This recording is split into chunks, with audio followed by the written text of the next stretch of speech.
Friday, September 5th, 1800, 10 a.m., at the home of Captain John. Present, the same as before, Captain William Claus, Acting Deputy Superintendent General, Lieutenant Givens, Agent, Indian Affairs, Lieutenant McQueen, Queen's Rangers, Mr. David Price, Interpreter, Mr. Nathaniel Lyons, Interpreter, Mr. Ferguson, Kingston, P. Selby, Assistant Secretary, Indian Affairs, the chiefs and other of the Mohawk Indians residing there, Lieutenant Fortier, Captain John in continuation. As soon as Miller made his report, I assembled all the village and told them what Miller had said, and asked them whether they knew anything of the matter or not. Captain Isaac and Captain Aaron answered there might be some lands undisposed of, but they did not know there were any, and added that a surveyor had been surveying all around these lands many years before. They then told me to look into business, and if they only got $100, they would be very happy, after which the council broke up and Captain Isaac and the party went off. I then consulted with my own people, and it was agreed that it was necessary to look into the business, saying if they could get $400 for it, it would be well satisfied. Miller said it was not certain whether the lands remained as formerly or whether the Americans had claimed it as theirs, but he told me he would go himself and let me know whether they belonged to us or not. Miller never returned according to his promise, having said before he went away he would not return unless he found the Mohawks had a right to the land. A little time after this, I received a message from Captain Brent to inform me it was certain that some of these lands remained undisposed of. I immediately assembled the village and informed them of what Captain Brent had said. Captain Isaac made answer that he would have nothing to do with the business, that he had thrown the land away and would have nothing more to say of it. After this declaration, I assembled my own people and I told them it was a matter of consequence, and I immediately appointed 4 persons to go to the States to learn what could be done in the business. Before the men went away, I again assembled the village to consult in what manner a letter could be sent to Governor Jay on the business, but Captain Isaac did not appear, and Captain Aaron was dead. After detaining the 4 men 2 days, Captain Isaac came to my house. I was then sick, and I told Captain Isaac I was then unable to do anything. But I requested of Captain Isaac to get the letter wrote to Governor Jay, to which he made no answer. I then sent a message to Captain Isaac to his house begging of him to get the letter wrote, and he returned for answer that he would have nothing to do with it, as he had thrown the land away. Finding Captain Isaac would not have anything to do with the business, I assembled my own people and got Captain Bowen and Kennedy to assist me in writing a letter to Governor Jay. The 4 young men went off with this letter. When they arrived at New York, they met with 2 of Captain Brandt's people, both of them of Aaron Hill, who had been sent on the same business. When the young men returned, they informed me that they were told by Governor Jay the land board business was then over, but desired that I might go myself to New York in the January following. And the same message was sent to Captain Brandt that he also might go to New York. In July, having heard that Captain Brandt and his party had passed, I sent off with 5 of my party. On my arrival at Albany, I was informed by Governor Reislayer that he did not think the business could then be done, and desired me to return in December following. I then returned home and made a report to the village what had been told to me. I also met Captain Isaac on the road and told him I wished to speak to him and to tell him what I had done. But he would not give me any answer. In the fall again I went to the States with 2 of my young men. Before I went, I applied to Captain Isaacs for $6, which had been lent to me by Aaron, who had paid the same to Isaacs for my use, in order to assist me on my journey, but could not get it from him. On my arrival at Albany, I met Captain Brandt. The American Land Commissioner did not assemble until 15th March following, 1797. Mr. Tenbrick, one of the commissioners, laid his hand on my shoulder and said, "You talk about lands. There is no land belongs to you. The lands were all gone 100 and odd years ago. We will, however, take into consideration and see if anything can be done for you." Captain Brandt was in our company in the same time. We remained there 5 months, using all our endeavors to get the land sold, and at last the commissioners agreed to pay us $1,000, and told us we were never after to make more demands for land. Governor Jay then provided a stage for Captain Brandt and myself, and we were carried to Fort Schuyler, where we received the money. Captain Brant received 500 and I received the other 500. Captain Brant, myself, and party came together to Whitestown, where we separated. Before I parted with Captain Brant, I told him there was a sum of $250 due to my party for lands Captain Brant had formerly sold and which I expected he would give me. Captain Brant answered he could not pay me as the money belonged to the whole village. On my return to this place, I intended to assemble the whole village, but on inquiry, I found that Captain Isaac and several others had gone down to Montreal, and I could not find out on what business. I, however, afterwards found out that Captain Isaac had applied to Sir John Johnson for a pension for his former service, and that he had very good right to do it, and that Sir John Johnson answered it was not in his power. When Captain Isaacs found he could not get a pension, he made use of a very improper expression. He added he would never serve the king again. When Captain Isaac returned to Montreal, some of his own party requested him to go down to my house and inquire that I had done it in the States. But he refused, saying he would have nothing to do in all of the business. And as we have heard, he has received the money and spent it. It is therefore useless to go to him. As soon as I heard that Captain Isaac and his party had behaved so disrespectfully to me, I did not think proper to come forward to say anything about it. Some time after this, I found a letter in my house directed to me, but not signed by anybody, expressing surprise that I had not given any account of what I had done in the States. After having been at home so long, I then wrote an answer to Captain Isaac and his party, telling them I was surprised that they had not come down to me to inquire and be informed of what I had done. I told them also it appeared by their conduct as if I was a messenger sent by them, which I by no means look on myself to be.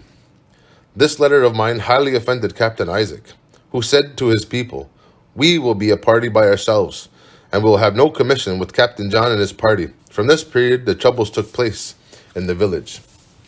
That Frenchman who sits there, named Paulus, has always been stirring up strife and discord among us, and also his son-in-law, Thomas the Fiddler. On the 9th October 1797, Captain Isaac told his people, "Now I think I can hold up my head. We will now begin to make regulations for ourselves, and we will put down Captain John, and he shall be no more. I will not follow his example, but will take a new method of my own."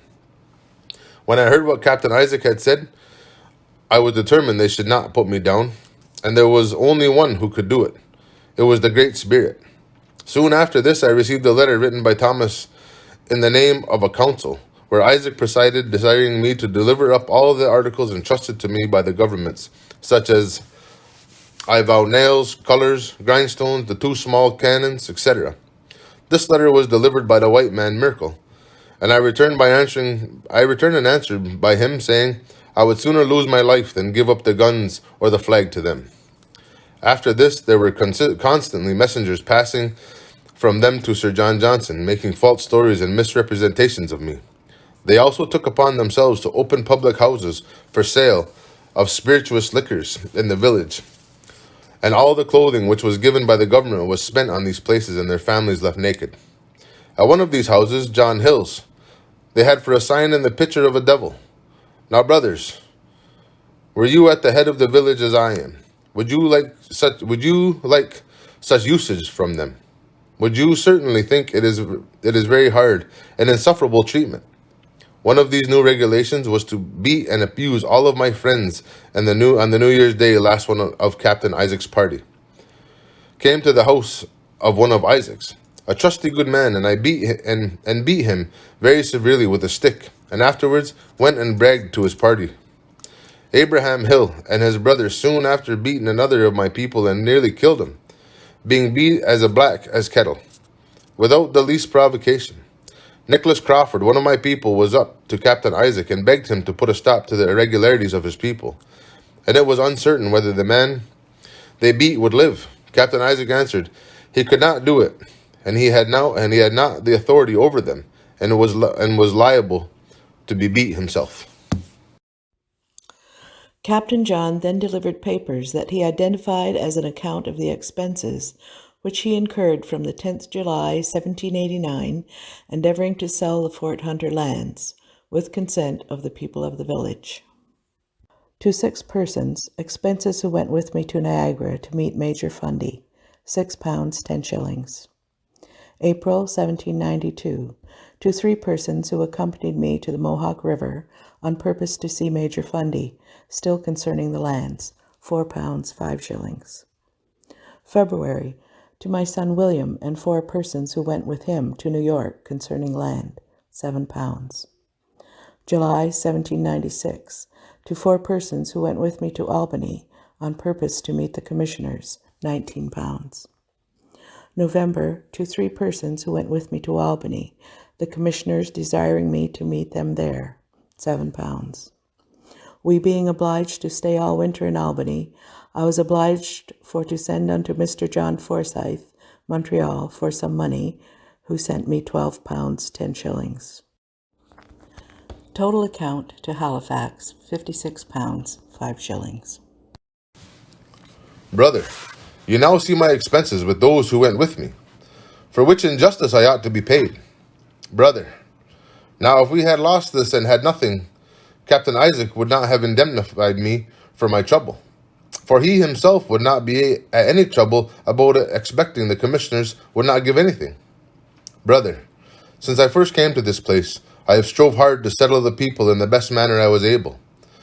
I have, by the assistance of our great Father, erected a church and a schoolhouse, and have endeavored to follow the example of Christians, like the white people in our neighborhood, and I have used my influence to keep peace and quietness in the village as far as I lay in my power. We poor, miserable tribe of Mohawks are very sensible of the great bounty of our great Father, and are very thankful for it. We would have been indulged than we could expect, but since Captain Isaac's party had been formed, the door of the church has been locked. For how could we assemble there with such burden in our minds? Before Captain Isaac left the Grand River, the church was also shut up on account of the disturbance he made. Brother, after hearing what I have said, you must be sensible I am very much hurt. These people have occasioned all of these disturbances, were driven away from the Grand River for the same kind of behavior and came here for shelter. When they arrived, I did everything in my power to accommodate them. Now, brother, I shall begin on another subject. You say it was Governor Hunter's orders who you came here to get a just account of the said affairs on which lately happened here. Last year, the disputes between the parties began to be more serious, and they have continued growing worse and worse to the time of the unfortunate business. About a year ago, Lawrence, the deceased, sent for Captain Isaacs to endeavor to compromise their differences and make friends, and expected he would come, but Captain Isaac refused coming. The son of Isaac had frequently abused his cousins, the sons of the deceased, and was constantly irritating and treating them in an abusive manner, having been made a chief by his father's party. On the 22nd October last, when the king's present were delivered at this place, Captain Isaac and Lawrence were at a great variance when Captain Isaac found the division and had not been made agreeable to his wishes. He seized by force what had not been divided and carried them away to his own party and said he would divide them in the manner he pleased. Lawrence, seeing this behavior of Captain Isaac's, became more inveterate against him than before. A young man named William, now present, had informed Lawrence some time before the murder that mischief was intended against him and desired to be on his guard, and that Abraham Hill, one of Isaac's party, had told this young man that murder would be committed. I went up to Lawrence's house on hearing this and advised him to keep himself quiet and not think of the threats that he had heard. That perhaps it might not happen, and if it should happen, it could not be helped. But I would advise you not to be the first aggressor. On the 4th June, Lawrence and his family came to my house, saying it was the king's birthday and they ought to pay attention to it. But having lost my son a little before, I did not intend to have any mirth about my house. Lawrence and his people were, however, pressing and saying it was a day they should celebrate, and desired me to give them something to drink, and the king's health, and make a little merry. I complied with the request and sent for a gallon of rum, thinking that sufficient that they fired a salute and drank the rum. Lawrence then said he would go home, but on the invitation of my wife, he stayed all night. My wife was induced to keep them all night for fear of an accident. Knowing that Isaac's party was drunk about the village, as Lawrence went home in the morning and was passing a house where some of Isaac's party were, and being still and liquor, said, "You may hear what I say, and you may go and carry the news to your great chief," which gave them offense. Some days before the 4th June, Lawrence sent his youngest son to Captain Isaac's house, requesting him to come to his father's, and that they may endeavor a compromise of their differences. That things by long delay were getting worse, and Captain Isaac returned for an answer that he would not go. On the 9th June, a young man called Thomas and his younger brother, sons to the deceased Lawrence, went up to a salt lick above Captain Isaac's, where the deer usually come out of the woods. And after staying some time without success, the elder proposed to go home again, saying that tomorrow the other brothers should come. On their way back, they passed Captain Isaac's house, when he told them to tell their father not to make a practice of beating people as he had done, and if he did not leave it, he himself would put a stop to it. The young man Thomas said he did not know anything his father had done amiss. Captain Isaac then told him to hold his tongue, or he would take a stick and flog him, and looked about for one, saying, "You cannot dispute with me, for I am a great warrior. Neither can your father dispute with me. Tell him to come here," taking his tomahawk and saying, "I am a great man." Thomas then said, "Why did you not go when my father sent for you? He sent for you with a good design." Captain Isaac answered he would not go to see such a fellow. Thomas thought it extraordinary to hear such language. Captain Isaac then said, "I tell you again, tell your father to come over, and do not forget it." The young man looked pale when he got home, which being observed by his mother, he told her it was a consequence of what Captain Isaac had been saying to him. The young man then related to his father what Captain Isaac had said.